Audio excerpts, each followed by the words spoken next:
Hello and welcome to my YouTube channel in English. As you know, this is about the three biggest mistakes, at least in my opinion, that were made during the Fisker Automotive initial time, and that finally led to the bankruptcy of Fisker Automotive. So this is the first episode. I don't know if I'm going to do 2 or 3 more, because the second mistake is a little bit more complex and maybe it takes more time. So I don't want you to stay too long on listening, watching this video. And therefore, I will see in the next days if I split it in 3 or 4 episodes. Anyways, today it's about the first mistake. And I tell you right away, it was the battery, or better, the choice of the battery supplier.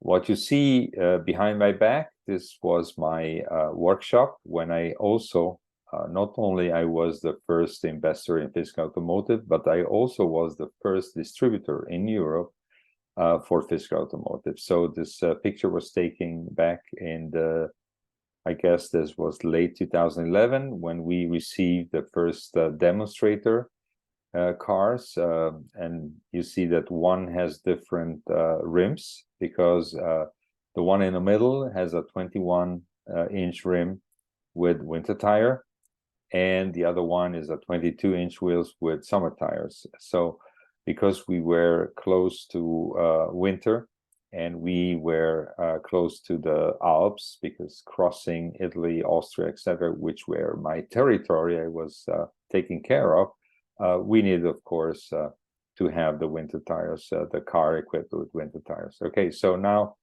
we continue on the story with the first mistake. Back then, we had the Tesla Motors that was starting the company a little bit before us, and we knew about each other, of course. And then I recall that we had to talk about what kind of battery we're going to use inside the car and what kind of supplier. And I know that everyone was pretty much laughing at the fact that because Tesla guys were not coming directly from the automotive industry, a lot of them were just Silicon Valley tech people. And they took the decision of using laptop batteries for their electric car.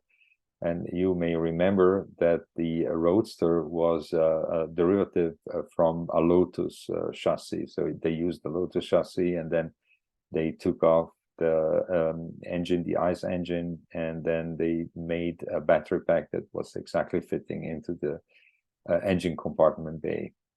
And the guys at Tesla went pretty much a different way, because these cells were already existing in the industry, but not usually for the automotive industry. It was more computers and computer electronics, etc., where these round cells, 1865 round cells, were used.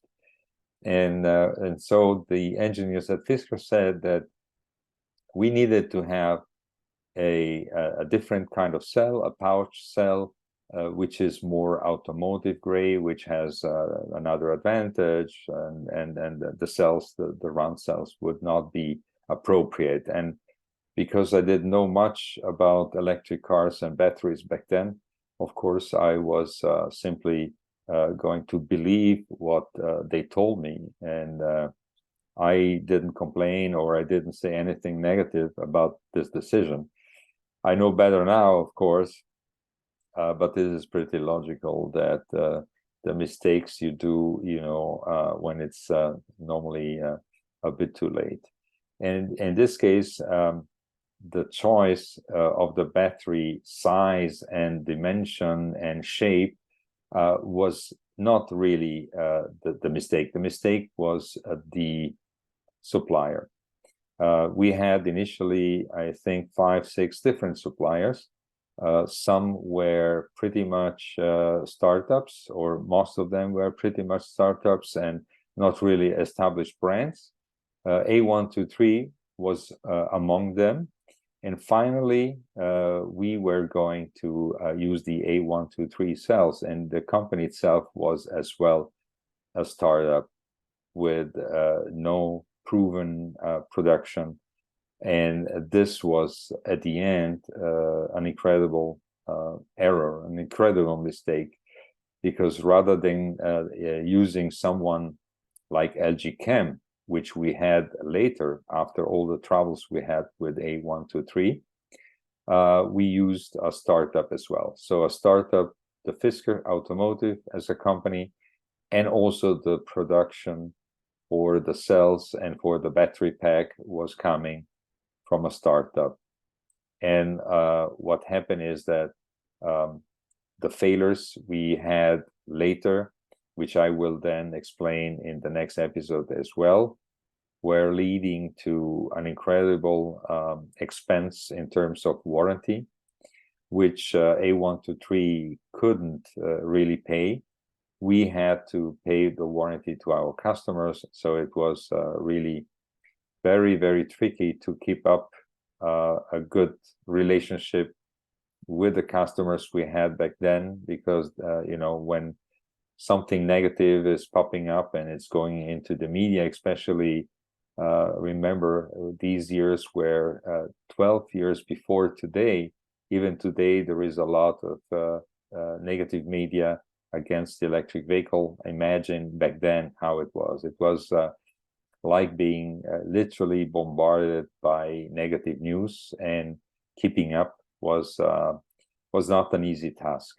Anyways, if you like the channel, if you like my story, if you want to hear more, then just click the subscribe button, and you will know when I will publish the next of the episode. And meanwhile, I'll thank you very much for the patience of listening to my first mistake, and I look forward to seeing you soon again. Goodbye and ciao.